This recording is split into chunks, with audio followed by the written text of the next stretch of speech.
Hi all. ఈరోజు వచ్చేసి Sunday కదా! సో, సండే మా ఇంట్లో స్పెషల్ అయితే చికెన్ అండ్ బగారన్నం అయితే చేస్తున్నాను. సో, ఇదొచ్చేసి ప్యూర్ తెలంగాణ స్టైల్‌లో అయితే చేస్తున్నాను. మేమైతే ఆంధ్ర బట్ ఉండేది మాత్రం హైదరాబాద్‌లో ఉంటాము. సో, ఇక్కడైతే నేను chicken curry and bagara rice అయితే చేసేస్తున్నాను.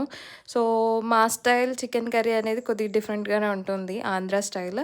సో, బగారన్నం అయితే ప్యూర్ తెలంగాణ స్టైల్ చేస్తున్నాను. సో, ఇక్కడైతే ఫైనల్‌గా నేను సెపరేట్‌గా మసాలా నూరేసి చికెన్‌కైతే బాగా పట్టిచ్చేసాను. సో, ఇక్కడ బాలు వచ్చేసి నేను చేస్తున్నానండి చికెన్ అని చెప్తున్నాడు. బట్ తను మాత్రం ఏం చేయలేదు. జస్ట్ ఆ చిన్న క్లిప్పే. జస్ట్ అలా వచ్చి కలిపేశారు.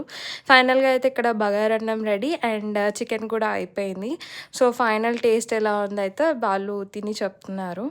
సో, టేస్ట్ అయితే బావుంది ఫ్రెండ్స్. అండ్ కాకపోతే కొద్దిగా కారం ఎక్కువైందన్నారు. అదర్ దెన్ దట్ టేస్ట్ అయితే సూపర్ ఉంది. అంతే. బాయ్.